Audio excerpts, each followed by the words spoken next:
It wasn't love at first sight. It was something better. Deandra Henry and Herman Kabungu say it was love under lockdown. That's funny because I'm mostly always studying. So I felt like if the quarantine didn't happen, I was never gonna click on the app. So it's almost like it was kind of meant to be at that moment. It's like, yeah.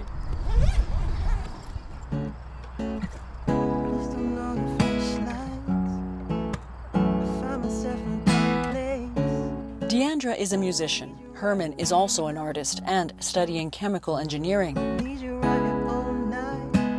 They met online in April and spent weeks getting to know each other before actually meeting. Gotta let it go, not anymore. Too deep I am sinking. If the pandemic didn't happen, I don't think I'd have slowed down enough to really put the energy and time that it requires to develop a connection like that online. Call it COVID courtship.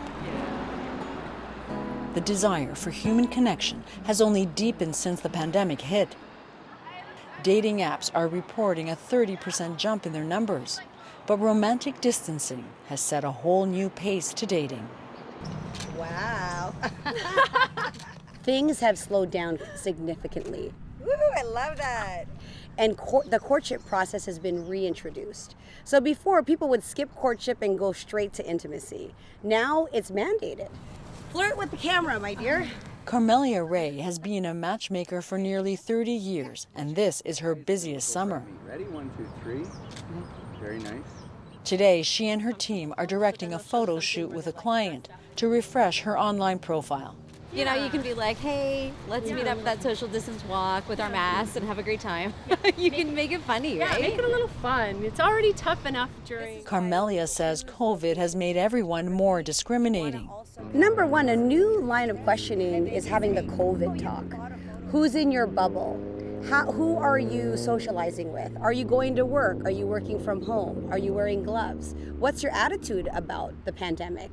If there is not an agreement with how to treat this pandemic or your comfortability and risk assessment, then that's not even a match, even if all the other things are.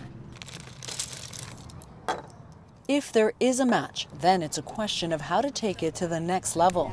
It's so good to see people. Kimberly Smith started a singles Facebook group in her neighborhood at the start of the pandemic.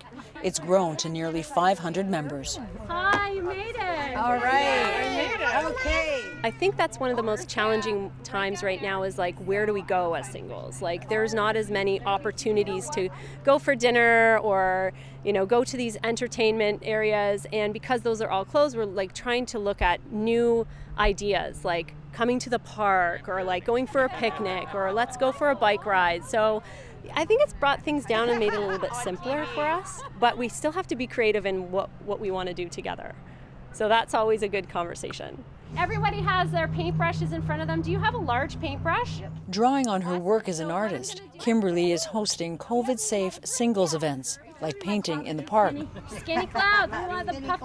Right. It's simple, and these days, that's what she and most people seem to want most. I think for everybody, we've just gotten a more clear of idea of what's really important. Like what matters is like being kind to each other and, you know, family and those like good conversations and understanding. And I think there's like that kind of peacefulness and bond between people online dating now. Yeah. For Deandra and Herman, love in the time of COVID was also less a leap of faith and more like a slow crawl to the deep end. It even inspired them to write this song about it. I would jump all over again. It feels like I'm drowning, but I don't want to save it. Herman in the song was expressing like, nah, I'm just gonna drown. I'm just gonna jump. And I was like, oh, that's cute. Oh. Yeah, if you're hurt, it's fine. Yeah, so he sent me like the first verse and then the hook. Yeah. And then I wrote the chorus and the second verse and the bridge. And then... And you pretty much almost finished the whole thing. I finished the whole thing. Right. I was like, what? I finished it as soon as you sent it to me. You be there to break my fall. They may have written the lyrics in no time, Like during this whole pandemic, I feel But they took their time getting here, and why they say they're going strong. I see this going further. And I Further where? I let you meet my parents and everybody, and and I don't usually do that lightly. So I really want to take this far, like to a point where we actually build something together. There's just something about her that's like makes me want to stick around.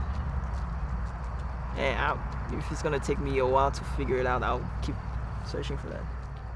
Okay, now you got me blushing on camera. I could say the same thing though. Like, Herman is like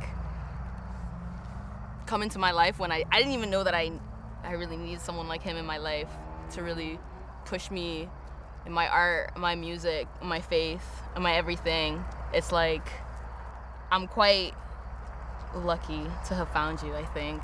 And You're trying to make me blush now. yeah. So I'm excited for further. You're second that though. How they met, when they met, it's just the start of their COVID love story. You can't apologize at this point. Joanna Brumeliotis, CBC News, Toronto.